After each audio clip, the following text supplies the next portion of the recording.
in the footsteps of George Lansbury, a peaceful man. And we'll turn first to the part called childhood, because this, of course, is a biography. So, childhood.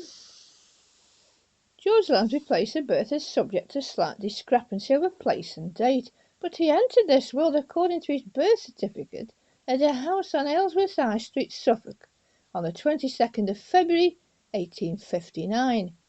There is a plaque attached by the local historical society to number 14 that confirms it.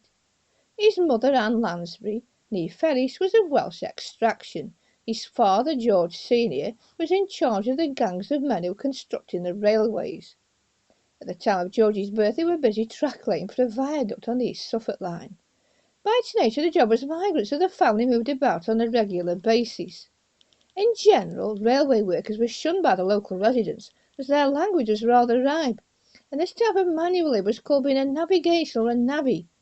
Living conditions were quickly constructed temporary shelters and would have been extremely primitive. Suffice to say, most of the men and their wives were heavy drinkers. It was into this backdrop that George was born, and it had a profound effect on his being teetotal in adulthood. Aylesworth was 10 miles inland, and by all accounts was a pretty pleasant place to live. It was a far cry from the East End slums, and it must have been quite a shock for the infant George to arrive in East London, which had been rather gloomy and industrial. But he fell in love with the place and its people, and it became his own for the rest of his life. A very lucky move for the East Enders, of course, and you knew then among his family just what a force for good he would be. A powerhouse of a man, the voice that people took notice of. It was, of course, the National League of Education that began a campaign for free compulsory non-religious education for all children, and a bill was introduced in Parliament which was quickly passed. The Education Act of 1870 was the first piece of legislation to deal specifically with schools, and it changed the way of life for many youngsters, especially girls. Most families would only own one book, and that would be the Bible. On the Sabbath day, reading would consist of this or other Christian literature. But no books, newspapers played a very important role in people's lives, and many were able to make a profit from the business. It was George's mother, Anne, a radical liberal and a Sabbatarian, which means they kept Saturday as a Sabbath, who taught him to read from the pages of Reynolds's newspaper, which was liberal. She told him about the reformers of the day, like John Bright, William Cobden, and William Ewart Gladstone.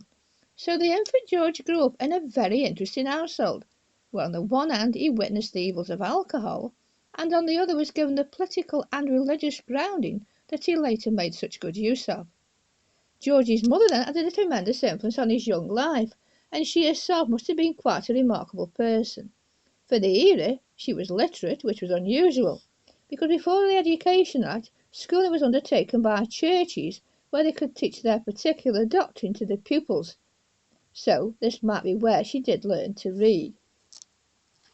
So we'll carry on now through the book, because we'll go to here, which, after supervising labourers in Aylesworth, the family moved to where George Senior worked on the London, Chatham and Dover Railway.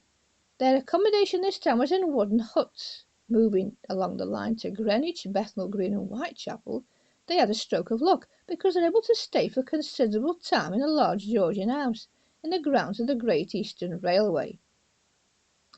The school attached to Whitechapel Church was where George received most of his education, and the rector, Mr. J. F. Kitto, officiated at his marriage to Elizabeth Brown a few years later.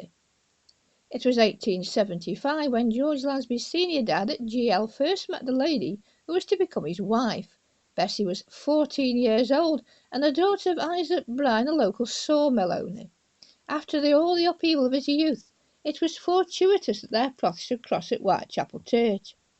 Without her staunch support, sometimes despair of his generous nature, if he would have been quite so able to rush hither and thither in pursuit of his causes. Bringing 12 children to the world can't have been easy either, and I sure don't know how women manage to keep house and home together with no modern gadgets. So we'll carry on through the book. After the frequent moves, it would have been with sighs of relief all round When George Senior found a job at the coal mines, at last the family could put down roots in East End, and these eventually went down to the depths of an old oak tree because George Junior spent the rest of his life in the area. Now, why he did not aspire to move to a better part of London as he became a public figure, some people will wonder, but it wasn't in his nature to clout the housing, financial or social ladder. More surprises, he didn't ever make it to number 10, though he achieved so much away from power. Even when he lost his seat in the House is amazing. It just shows how channeled energies for the good of others drove him, and he thrived on it. Of course, he must have felt disillusionment at times, and one can picture him sitting in the parlour at Bow Road, just wondering how he could possibly get his message over better. Mr. Lansbury was a great believer in the power of prayer and its ability to clear his mind. He had more need than most to ask God for help, though, especially when he was lampooned and jeered at on a regular basis for his Christian pacifist beliefs. More surprising, though, was that he didn't actually want to be leader of the Labour Party. That he made such an excellent job having so much responsibility thrust upon him shows just the kind of man he was.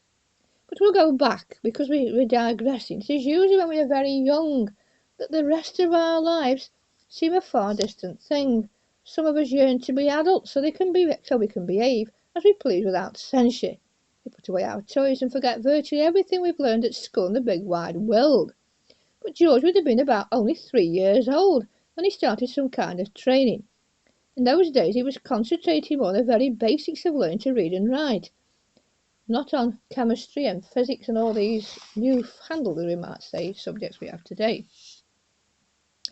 But George, of course, only had a very patchy education, as his father moved so many times, and some of these schools were nothing more than a single room, with a lady of dubious qualifications importing the 3 R's.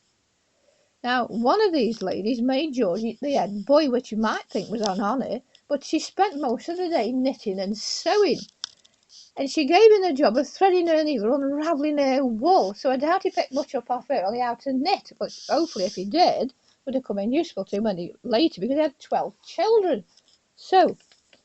But luckily for George, he must have been a brainy child if his future achievements are anything to go by. The move to the East End is where he did actually catch up and become a proper scholar. But at 11 he went to work as an office clerk. But then again he returned to school after, which was quite unusual, and he carried on at school till he was 14 years old, when he then came back into the workplace and tried his hand at being a wholesale grocer. This proved unsuccessful, and then he went to work in a coffee bar. Now, one thing that surprises me, and he wasn't very lucky in that job either, was that he didn't seem to get any permanent employment. Now, there would have, of course, been no wonderful story if he had found employment, because he probably wouldn't have had the career he did have. So you've got to look at it in that side. But there we are. GL, accommodating his abilities as a great organiser, decided then to go into business with one of his brothers, and as a contractor for the Great Eastern Railway. But then again, bad luck, because even this chance to blossom didn't work out, and it was the last straw to them, really, because the Lansbury siblings hadn't realised just how dangerous that kind of labour was. And there was a series of accidents which led to its failure. Now, Mr. Lansbury had married Bessie by then, of course, and they got 3 children.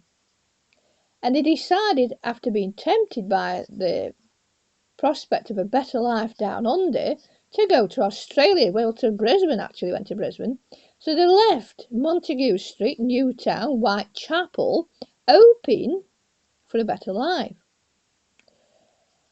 Now, the journey to Land and Milk of Honey, as it was advertised in that way, was not an easy one, because poor Bessie spent most of the trip in the cabin suffering from terrible seasickness, and she thought she was really at the end, but most of the family did become ill, actually, and the boat almost foundered in a monsoon. And GL, of course, was concerned for his wife, of course, but he did take the opportunity to disembark at every port they visited en route, and that must have been a tremendous experience, really. I mean, it would have provided so much to him, about the cultures and the languages, and of course then, he didn't know they were going to come back to the East End. So that's the end of part 1.